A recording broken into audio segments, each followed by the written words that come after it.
On September 14, 2019, a tennis player set out on her first international match.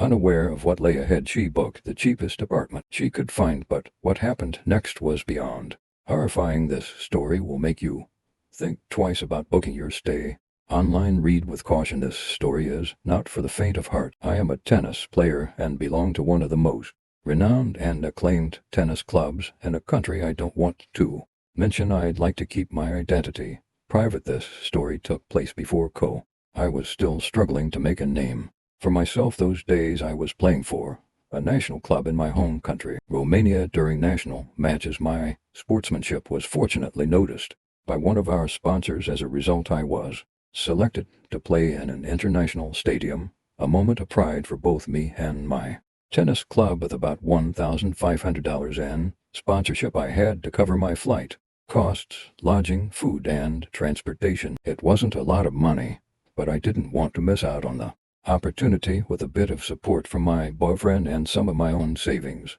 I began searching for cheap hotels in the area, but of course there were no hotels under $60 per night, which I simply couldn't afford. So I looked for nearby apartments, and instead, without doing a prior background check, I booked one of the apartments for just $12 per night. It seemed like a great deal, offering fully furnished accommodation and a nice view from the 5-story apartment building. It was only when I arrived I noticed that the property wasn't in a great location. It was on a narrow, dark street with no other houses or shops nearby. On top of that, the cab driver was also all reluctant to drop me at the doorstep. "Are you sure it's here?" he asked, dragging my suitcase. I walked towards the apartment. To my surprise, it was just a single-story building, not the 5-story building shown on the website. Although confused, I noticed that the building's hoarding board had the same name as the apartment. I'm not going to lie, but instinctively I wanted to leave. However, I had already prepaid for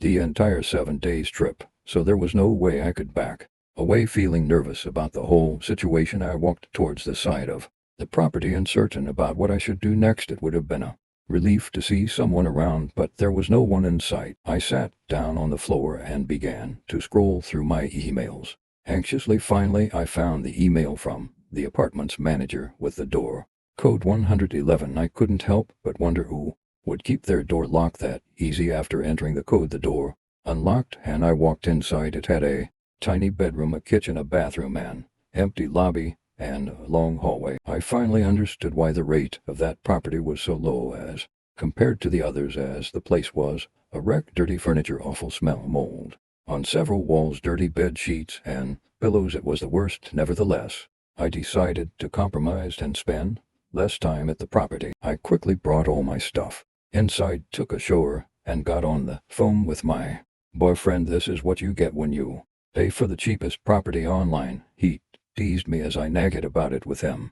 He was right. It was my fault, but in all seriousness, there was literally nothing I could do besides compromising. As the night fell, I went to prepare dinner. There was nothing in the kitchen besides decade-old utensils. Since it was already dark and I was unfamiliar with the area, I decided not to go outside. On top of that, I also had an early tennis training session the next morning and wanted to be well rested. Thankfully, I had saved a sandwich and water from the flight, which was my dinner for the night. For the next 4 days, I was quite busy training. To my surprise, I found out that the tournament organizer had arranged accommodation for all 4 days leading up to the match. That meant I didn't have to return to the apartment during that time. It was such a relief. Had I read my emails regularly, I wouldn't have booked that nasty apartment. After the match concluded, I returned to the apartment.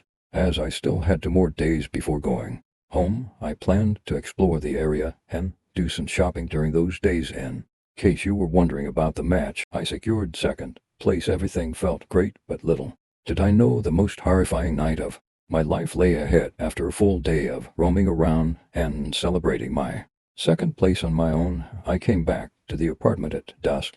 Despite being physically exhausted, I felt quite restless and couldn't fall asleep. I kept tossing and turning, but sleep was elusive. Out of habit, I took my phone out to check for any notifications. There was no message. It was 11 p.m. Suddenly, I heard a weird noise from outside. It was quite hot and I had left The window open. I remained still, trying to comprehend what the sound was, but it didn't take me long to realize it was a tapping on the window. For your context, the bed didn't have any headboard, so the window was literally right above my head. The curtain was hanging around the window, so I couldn't see who was making the noise. "Who is it?" I yelled out in a loud, annoyed voice, yet no one replied. Nevertheless, after a few seconds, the tapping on the window started again.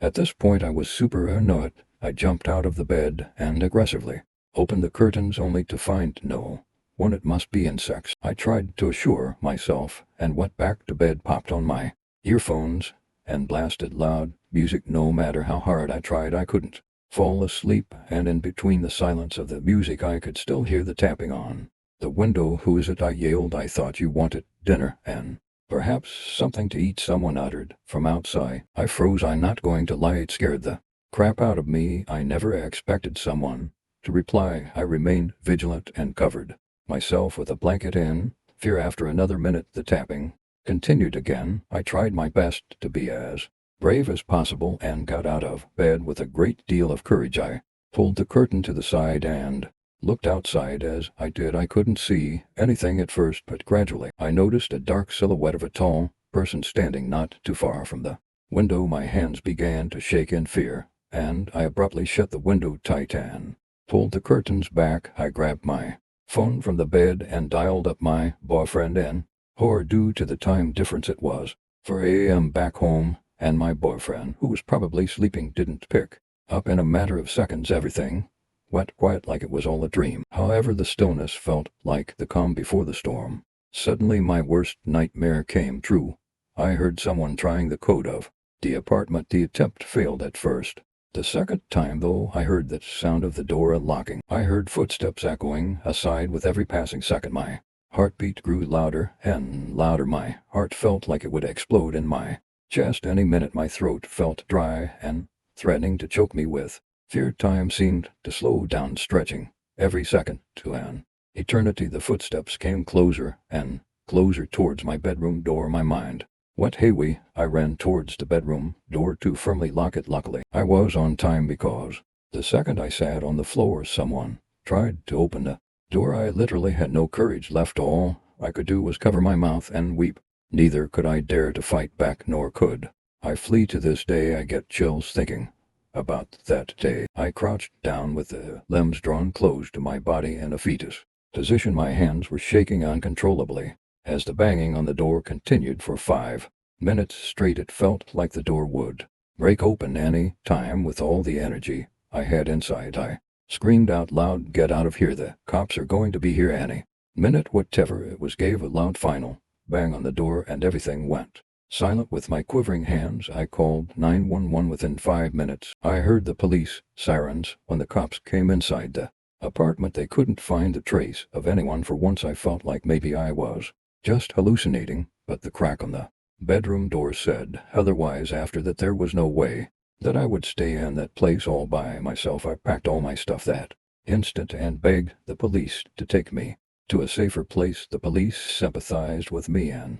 agreed to take me to a hotel, but before that, they wanted to contact the property owner. I tried to find the contact information on the site I had booked the apartment, but the listing was gone. I checked my email as well, but the email was also gone. After making a couple of phone calls to the local municipality, we finally learned that the property had been vacant following the death of the couple who had lived there since they didn't have any children. The property had been returned to government ownership. I was horrified and had so many questions. Who listed that property online? Who emailed me? Who was the one that sneaked inside? I didn't have any answers to my questions. The police looked equally as confused, but they told me they would get into the details and contact me as soon as possible. I didn't care about anything. I just wanted to go back home instead of staying at a hotel. I asked the officers to drive me straight to the airport instead. By now, the time was around 2:30 a.m., and my flight was scheduled for